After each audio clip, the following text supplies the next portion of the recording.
Hey, hello guys, welcome to our VV Academy YouTube channel. If you like our videos, don't forget to click on the subscribe button, and to get notified as soon as we upload a new video, click on the bell icon. ఈరోజు మనం discuss చేస్తున్నటువంటి topic భారత రాజ్యాంగము. ఇది మనం ఏ పోటీ పరీక్ష తీసుకున్నా కూడా దీని ప్రాధాన్యత జనరల్ స్టడీస్లో చాలా బాగుంటుంది. ఒక 15 నుంచి 25 మార్కులు వచ్చేటువంటి సమాచారం.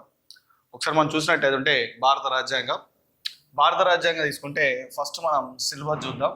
దీంట్లో మొదటి యూనిట్ కనుక తీసుకున్నట్టయితే భారత రాజ్యాంగ పూర్వ చరిత్ర. భారత రాజ్యాంగ పూర్వ చరిత్ర దీని గురించి మనం మాట్లాడినట్టయితే బ్రిటిష్ వాళ్ళు వచ్చి భారతదేశాన్ని వ్యాపారం కోసం తీసుకొని భారత రాజ్యాంగాన్ని రూపొందించడానికి అనేక రకాల పురిగొల్పినటువంటి సందర్భాలని ఇక్కడ భారత రాజ్యాంగ పూర్వ చరిత్ర అనేటువంటి టాపిక్లో తీసుకుంటాం. దీంట్లో ఈస్ట్ ఇండియా కంపెనీ వచ్చినప్పటి నుండి స్వతంత్రం వచ్చేంత వరకు, రాజ్యాంగం అమల్లోకి వచ్చేంత వరకు జరిగిన పరిణామాలని, చట్టాలని ఇక్కడ చర్చిస్తాం. రెండో యూనిట్ కనుక మనం తీసుకున్నట్టయితే, సెకండ్ యూనిట్ తీసుకున్నట్టయితే భారత రాజ్యాంగ పరిషత్. భారత రాజ్యాంగ పరిషత్.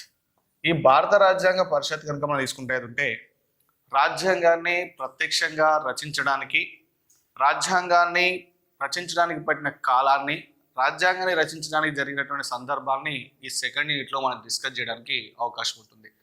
తర్వాత మూడో యూనిట్ కనుక తీసుకున్నట్టయితే భారత రాజ్యాంగ నిర్మాణంలో ముఖ్య పాత్ర పోషించినటువంటి ప్రావేశిక. దీన్ని మనం పీఠిక అని కూడా అనవచ్చును. సో భారత రాజ్యాంగ పీఠిక, లేదా దీన్ని ప్రియాంబుల్ అని కూడా అనవచ్చు. ఇంకా చాలా పేర్లు ఉంటాయి, టాపిక్లో డిస్కస్ చేయొచ్చు మనం. వీటిని ప్రియాంబుల్, ప్రస్తావన, అవతారిక, ప్రాలబ్ధం అనే పేర్లతో దీన్ని పిలుస్తారు. మొదటి పేజీ అని కూడా మనం తీసుకోవచ్చు. తర్వాత నాలుగో యూనిట్ కనుక తీసుకుంటే భారత భూభాగాలు. తర్వాత ఐదో యూనిట్ కనుక తీసుకున్నట్టుంటే భారత పౌరత్వం. ఇక్కడ చూడండి, మొత్తంగా మనం ముందట 5 యూనిట్స్ ఉన్నాయి. 5 యూనిట్స్ కనుక ఏంటంటే భారత రాజ్యాంగ పూర్వ చరిత్ర, అదేవిధంగా భారత రాజ్యాంగ పరిషత్తు, అలాగే ప్రావేశిక లేదా పీఠిక ప్రియాంబుల్, లేదా భారత భూభాగాలు, అలాగే భారత పౌరత్వము. అదేవిధంగా తీసుకున్నట్టయితే మనం నెక్స్ట్ 5 యూనిట్స్ చూద్దాం ఒకసారి. ఇక్కడ తీసుకున్నట్టయితే ప్రాథమిక ఇది చాలా ఇంపార్టెంట్ టాపిక్. భారత రాజ్యాంగంలో ప్రాథమిక హక్కులు. ఏ ఎగ్జామ్ కాంపిటీవ్ తీసుకున్నా ఇక్కడ నుంచి ఒక 1 మార్క్ నుంచి ఇంకెబో రావడానికి అవకాశం ఉంటుంది. 1 బ్యాక్ అయితే గ్యారంటీగా ఉంటుంది. తర్వాత నెక్స్ట్ లెసన్ కనుక తీసుకున్నట్టయితే నిర్దేశిక నియమాలు. వీటినే మనం ఆదేశిక సూత్రాలు అని కూడా చెప్పవచ్చును. ఆదేశిక సూత్రాలు.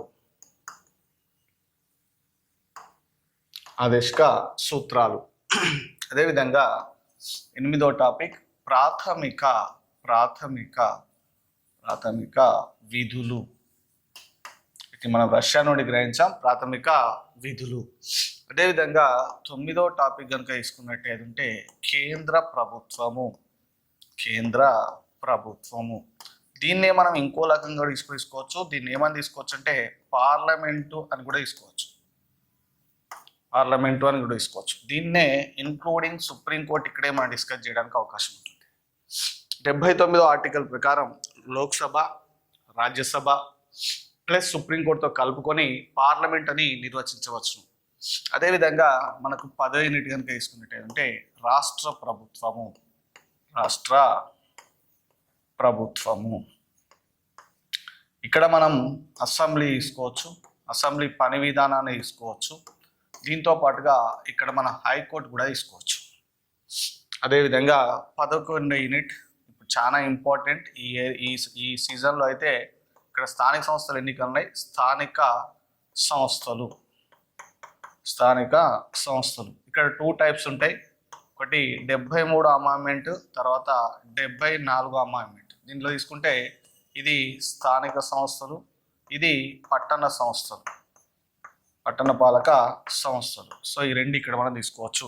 సో చూడండి, ప్రాథమిక హక్కులు, నిర్దేశక నియమాలు, ప్రాథమిక విధులు, కేంద్ర ప్రభుత్వము ఇంక్లూడింగ్ పార్లమెంటు, రాష్ట్ర ప్రభుత్వము, అసెంబ్లీ, హైకోర్టు, స్థానిక సంస్థలు, 73వ అమెండ్మెంట్ అండ్ 73వ రాజ్యాంగ సవరణ, 74వ రాజ్యాంగ సవరణ. ఇక్కడ మనకు 11 యూనిట్స్ వచ్చినాయి. అదేవిధంగా తీసుకున్నట్టయితే ఇంకా తర్వాత చివరిగా మనం 12 తీసుకుంటే రాజ్యాంగ సంస్థలు. ఇక్కడ ఇంకోటి కూడా తీసుకోవచ్చు, రాజ్యాంగేతర నాన్ కాన్స్టిట్యూషనల్ బాడీస్, రాజ్యాంగేతర సంస్థలు కూడా ఇక్కడే మనం తీసుకోవచ్చు. సో ఇది ఇక్కడ మనం తీసుకుంటే, ఇది కాకుండా లాస్ట్లో రాజ్యాంగపర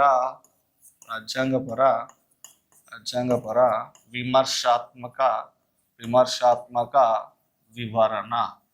సో ఇది మనం తీసుకోవచ్చు. ఇది ఎక్స్ట్రా టాపిక్, ఇది కరెంట్ పాలిటీ కిందకి వస్తుంది. భారత రాజ్యాంగ విమర్శాత్మక వివరణ, లేదా దీన్ని మనం ఏమవచ్చు అంటే విదేశాంగ విధానము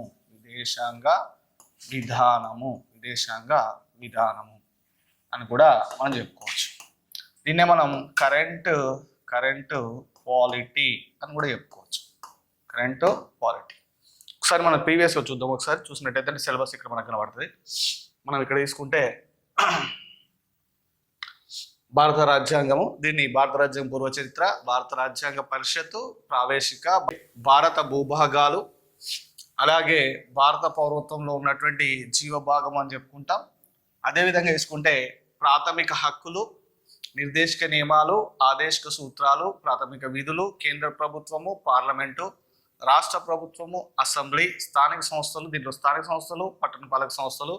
అదేవిధంగా తీసుకున్నట్టయితే రాజ్యాంగ సంస్థలు, రాజ్యాంగేతర సంస్థలు. సో ఎక్స్ట్రాగా భారత రాజ్యాంగ విదేశాంగ విధానము, ఇది కరెంట్ పాలిటీ కింద మనం చూడవచ్చు. విజయవాడలోనే నెంబర్ 1 అకాడమీ వివి అకాడమీ. త్వరలో వెలువడే SI, constable, APSC, group 2, 3, 4, RRB, postal long term classes ప్రారంభం. హాస్టల్ వసతి కలదు. జాబ్ వచ్చే వరకు కాదు, జాబ్ వచ్చే విధంగా కోచింగ్ ఇవ్వబడును. VV academy, Vijayawada. For contact 9985525552.